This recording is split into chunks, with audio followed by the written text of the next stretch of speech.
안녕하세요 여러분. 오늘은 새해를 맞아서 새로운 이름으로 인사를 드립니다. 뉴욕TV 아트앤머니입니다. 오늘은 여러분들께 모든 분들이 너무 좋아하시는 인상파 화가들을 소개해 드리려고 해요. 그 중에서도 마네와 드가가 특별한 인연이 있었다고 하는데요.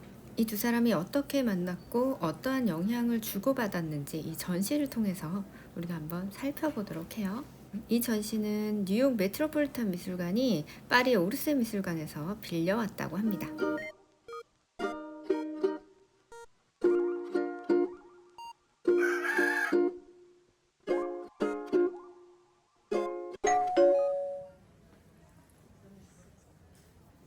네, 지금 뉴욕 메트로폴리탄 미술관에서 드가와 마네의 전시가 열리고 있는데요. 네, 아쉽게도 이 전시가 이제 막을 내렸어요. 근데 전시가 끝을 향해서 달리다 보니 정말 너무 많은 사람들이 와가지고 이 전시 자체를 따로 예약을 하지 않으면, 표를 샀더라도 예약을 하지 않으면 보기가 힘들 정도였어요. 그 많은 사람들을 막 해치고 비집고 들어가서 제가 카메라에 좀 담아봤어요. 그래서 작품들이 이렇게 정면으로 찍힌 것보다는 옆으로 비스듬하게 좀 찍힌 것들이 많을 거예요. 왜냐하면은 사람이 너무 많아서 제가 이제 다른 분들의 관람에 또 방해가 되기 때문에 앞에 가서 막 찍을 수가 없었거든요. 그런데 저도 이 전시를 보기 전에는 이 마네와 드가가 단순히 이제 인상파 화가로서 그들끼리 어떤 영향을 주고 받았겠지라고 생각을 했는데, 이렇게 두 사람을 집중해서 비교하면서 어떻게 서로에게 영향을 끼쳤는지 보여주는 전시는 처음 봤던 것 같아요. 아마 파리에 계시거나 아니면 파리를 방문했던 분들은 이 전시를 보셨을 수도 있어요. 오르세 미술관에서 이미 전시를 하고 이렇게 메트로폴리탄으로 옮겨온 거거든요. 마네 하면 우리에게 알려진 작품의 이미지는 풀바디의 점심 식사. 그 시대에는 굉장한 스캔들이었죠. 그리고 올랭피아. 이런 그림들이 생각이 나고, 또 드가 하면은 그 파스텔로 그린 아주 부드럽고 색채가 아주 예쁜 그런 발레리나를 그린 작품으로 유명하죠. 이 두 사람이 아주 우정으로 서로 큰 영향을 주고받았지만 기질이 정반대였다고 합니다. 마네의 그림이 좀 건조해 보이는 느낌도 있는데요. 실제로 이 마네라는 한 사람은 굉장히 따뜻하고 정감이 많은 그런 사람이었다고 해요. 말도 많았다고 합니다. 하지만 드가는 그 파스텔 톤의 따뜻한 그림과는 정반대로 냉소적인 사람이었다고 합니다. 두 사람은 루브르 박물관에서 처음 만남을 가졌다고 합니다.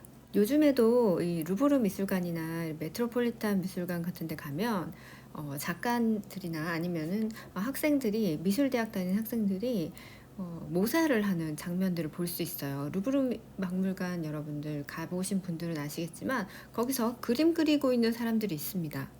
거기서 모사를 하거나 아니면 석고대생 같은 거를 하고 있고, 아니면 스케치하는 사람들을 많이 볼 수가 있어요. 좀 자유로운 분위기예요. 그런 미술관에서 그림을 그리는 행위가 굉장히 자유로운 분위기인데, 네, 한 시대를 바꿔놓은 이 장본인 두 사람도 역시 루브르 미술관에서 선배들의 작품을 모사하고 있었던 거죠. 그림을 연구하고 있었습니다. 자, 그때 서로 이야기를 나누면서 친해지기 시작했대요. 인상주의, 임프레셔니즘의 시조라고 하면 뭐니 뭐니 해도 마네일 것입니다. 처음부터 인상주의 풍으로 그림을 그렸던 건 아니고요. 그리고 본인이 인상주의 화가들이 함께하는 전시회에 참여하는 것도 거부했다고 해요. 드가 같은 경우는 다른 인상주의 화가들과는 다르게 야외에서 그림을 그리지 않고 실내에서 그림을 그렸죠. 주로 발레리나들을 많이 그렸으니까요. 그리고 본인을 사실주의 화가라고 주장했죠. 나는 선배 사실주의 화가들의 작품을 연구하는 사실주의 화가야 라고 주장했습니다.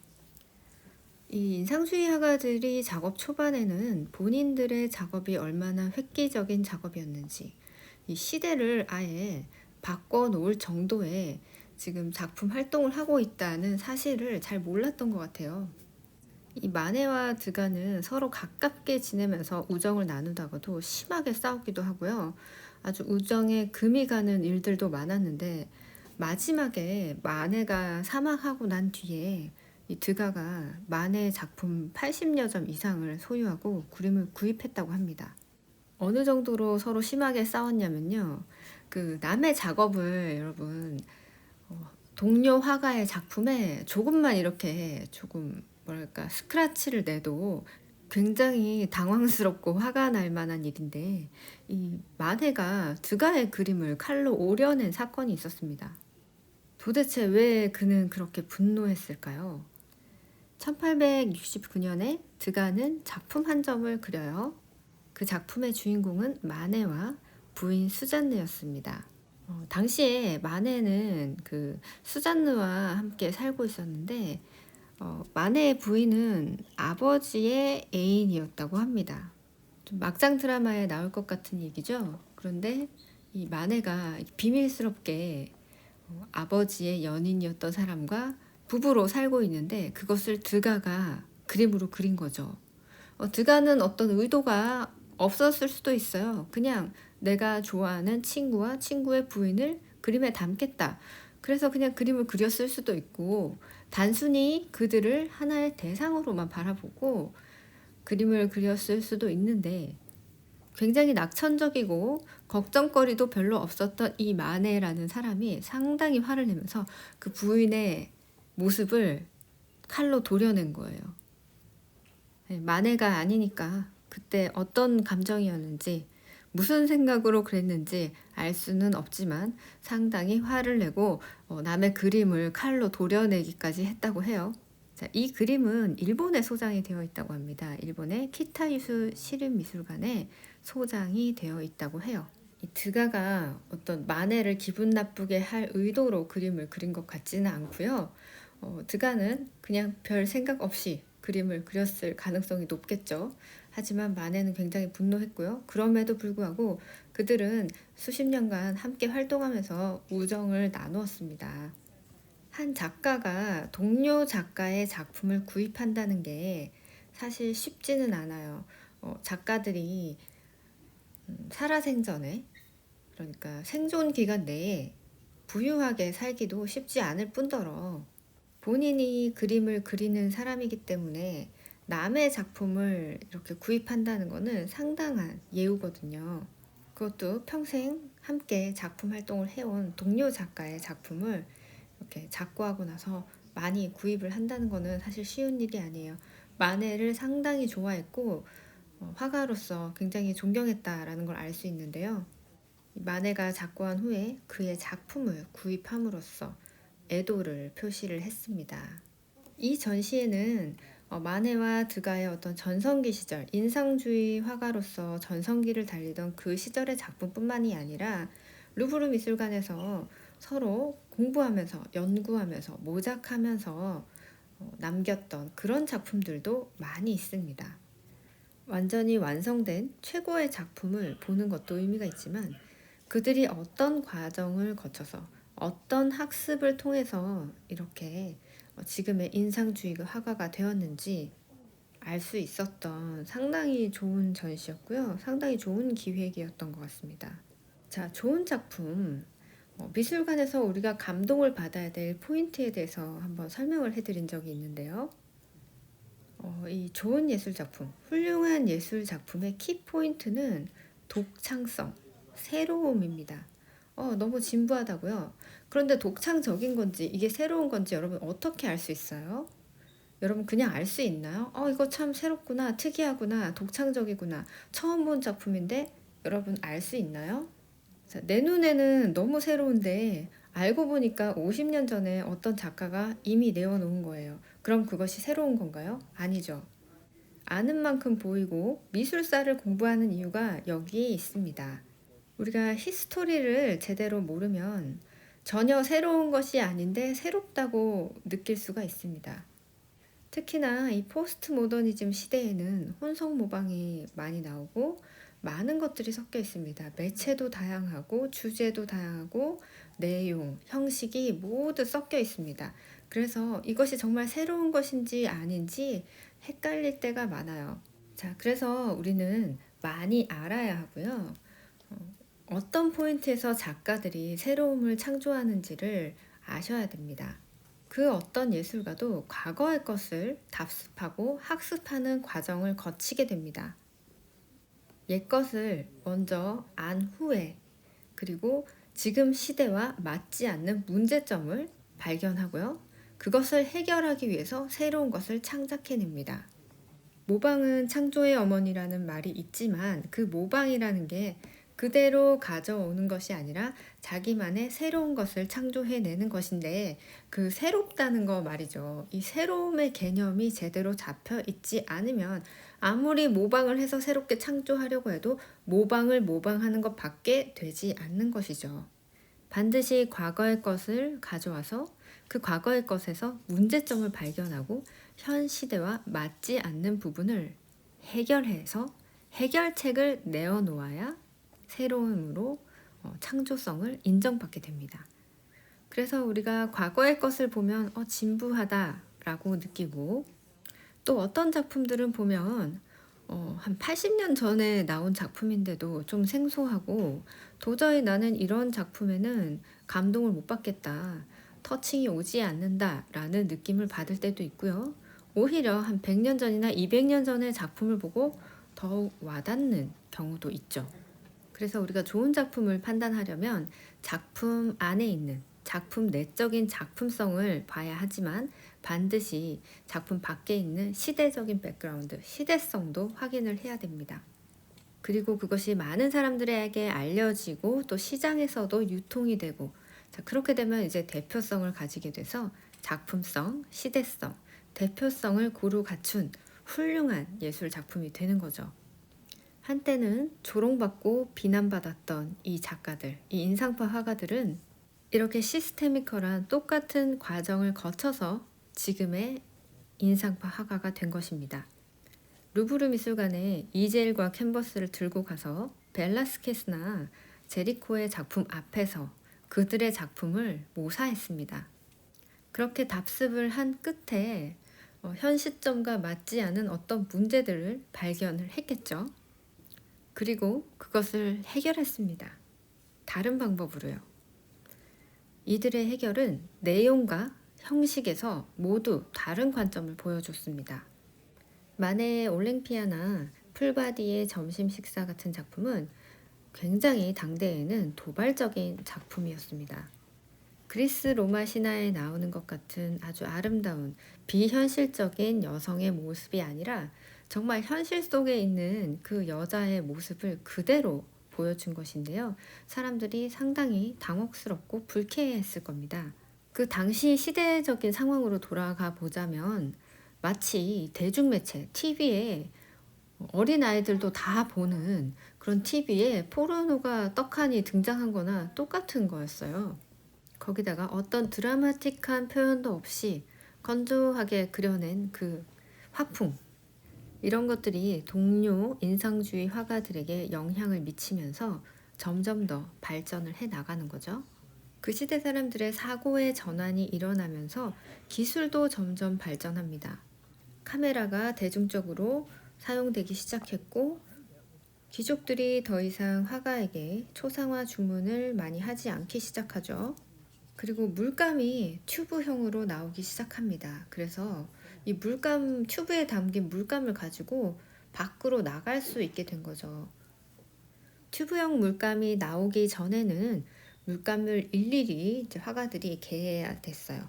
파우더에다가 기름을 섞어서 이 물감을 직접 제조했어야 하는데요. 시간도 엄청 걸리고 얼마나 무거웠겠어요. 그리고 그거를 야외에서 펼친다고 생각을 해보세요. 엄청난 일이죠. 하지만 이 튜브형 물감이 나왔으니 간편하게 이젤 들고 화구 박스에다가 물감 넣어가지고 팔레트만 들고 나가면 어디서든 그림을 그릴 수 있게 된 겁니다. 그래서 이 화가들의 작업 속에 담겨 있는 이런 형식, 내용들은 아주 자연스럽게 그 시대의 시대성이 담겨 있을 가능성이 높습니다. 처음부터 이들이 이렇게 할 거야, 난 이걸 발견했어 라고 해서 탁 튀어나오는 것이 아니라 자연스럽게 그 작업에 그런 시대적인 환경들이, 백그라운드들이 스며들어 갑니다. 그러면서 문제점을 발견하고 한 가지 이제 포인트를 찾아내죠. 자, 그때까지 시간이 좀 많이 걸려요. 그리고 본인들이 얼마나 대단한 관점을 지금 발견해 냈는지 모르는 수도 있습니다. 모르고 그냥 작업을 하는 경우가 정말 많아요. 그래서 화가들은 자기 자신들도 모르게 어떤 평론가나 사회적인 분위기 속에서 어떤 사조 이런 주의야 하면서 이즘에 끌려 나오는 경우도 많아요. 그래서 화가들이 난 아닌데 나 그러려고 한 거 아니야. 그렇게 그리려고 한 것은 아니었는데 그렇게 되는 경우도 있죠. 이 드가가 나중에 마네의 작품을 많이 구입했다고 했잖아요.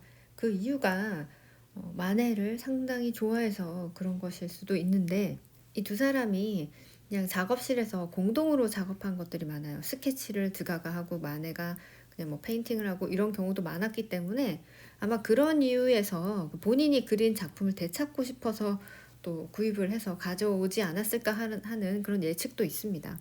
뭐 공동 작업이라고 이렇게 밝히지는 않았지만 작업실에서 같이 작업을 하다 보면은 서로가 서로의 작품을 이렇게 하게 되는 경우도 있죠.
Sorry.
네, 오늘 이렇게 드가와 마네의 전시를 보면서 그들의 작품 세계를 살펴보았는데요.